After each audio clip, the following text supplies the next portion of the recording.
Binigyan niyo na ako isang basong mainit na gatas. Sabi niya, ako po yun.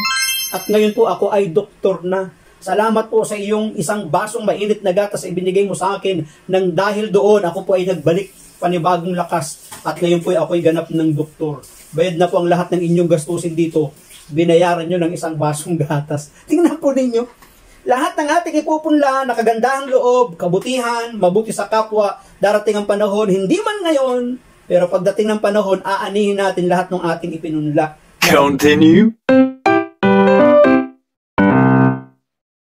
Lahat naman ng ating gagawin sa mundong ito, sa ating kapwa, may balik yan eh. Kasi yan ay prinsipyo ng pagtatanim. Once na ikaw ay nagbigay sa lupa, ibabalik sa iyo ng lupa yung bagay na iyong itinanim. Nagbigay ka sa karagatan, sa ilog, ng pagkain para sa mga isda. Bibigyan ka ng karagatan ng ilog ng mga isda. O diba? Parang ganun yung prinsipyo yun eh. Gumawa ka ng mabuti sa iyong kapwa, gumawa ka ng mabuti sa tao, gumawa ka ng kabutihan sa kanila. Sabi ng Biblia, ang mabubuting tao ay sumusukli, nagagantimpala sa mga taong gumawa ng mabuti. Ang mga propeta naman, kapag ginawan mo ng mabuti, ang propeta ay gaganti ng kabutihang ginawa mo. May mga tao namang hindi nakakaganti sa atin. Ngunit sinasabi ng Panginoon, na ang hindi magagawa at hindi na igaganti ng tao sa ating kapwa, Diyos ang magbabalik, Diyos ang gaganti. Gagantihin tayo sa lahat ng kabutihang ating ginawa. So, ang ibig sabihin, hindi talaga tayo masisiro.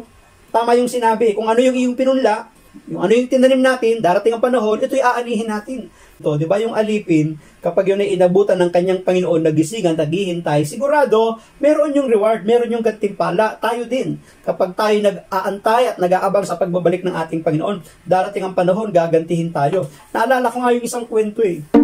Yung isang bata, malakas ang ulan, so naghahanap siya ng masisilungan, nahirapan siyang maghanap ng masisilungan. So gininaw na siya, nangangatog na siya, parang magkakasakit na siya. Yun daw bata, giniginaw, nilalamig. Dumating daw ang panahon, may nakakita sa kanya. Siya'y pinatuloy doon sa bahay na iyon. At dahil sa siya'y giniginaw, parang magkakasakit na, ang ginawa daw ng tao ay binigyan siya ng damit, tapos binigyan siya ng isang basong gatas para mapanauli, mainit. Isang basong mainit na gatas para mapanauli yung kanyang lakas. So doon naputol yung kwento. Pagdating ng panahon, itong taong ito ay nagkasakit, yung taong nagbigay sa kanya ng gatas. So nagkaroon siya ng matinding karamdaman, so naratay sa ospital, so malaki yung kanyang ginastos, malaki yung kanyang babayaran. Hindi siya makalabas ng ospital hanggang sa laki ng kanyang pinoproblema, lahat ng kanyang iniisip. Hanggang merong isang nurse na dumating sa kanya at sinasabihan siyang, "Sir, pwede na po kayong lumabas." Sabi niya, "Paano ako makakalabas? Hindi pa ako bayad." "Huwag na ho kayong mag-alala sa bayarin. Bayad na po ang lahat ng inyong billing." Gulat siya eh. "Pwede na ho kayong lumabas. Bayad na po ang lahat ng inyong bayaran dito sa ospital, sa gamot, sa doktor, at sa lahat ng inyong gastusin, expenses pa dito." Wow! Alam niyo, ang gulat niya, sabi niya, "Sino ang nagbayad?" Ayaw na hong magpakilala kung sino ang nagbayad eh. Basta ang mahalaga, pwede na po kayong makauwi. Pero sabi niya, "Hindi ako aalis ng ospital na ito hanggat hindi ko nalalaman kung sino ang nagbayad sa aking bill, sa lahat ng aking bayarin, sa lahat ng aking pananagutan sa ospital na to." So yung nurse napilitan na tawagin, dalhin sa kanya yung nagbayad ng lahat ng kanyang billing, lahat ng kanyang gastusin. So nung magkita yung nagbayad saka yung pasyente, ang sabi ng pasyente, "Kayo ho bang nagbayad ng aking bill sa aking gastusin sa ospital na ito?" Sabi niya, "Opo, ako nga po. Huwag na ho kayong mag-alala sa inyong mga gastusin at sa inyong bayarin. Bayad na po." "Paano ako nakabayad?" sabi daw sa kanya.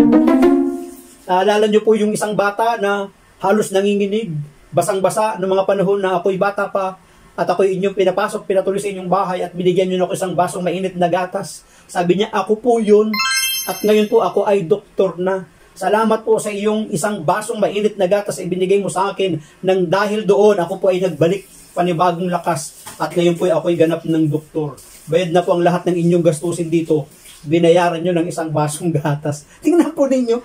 Lahat ng ating ipupunla, nakagandahang loob, kabutihan, mabuti sa kapwa, darating ang panahon, hindi man ngayon, pero pagdating ng panahon, aanihin natin lahat ng ating ipinunla na kabutihan at kagandahang loob na ating nagawa sa ating kapwa.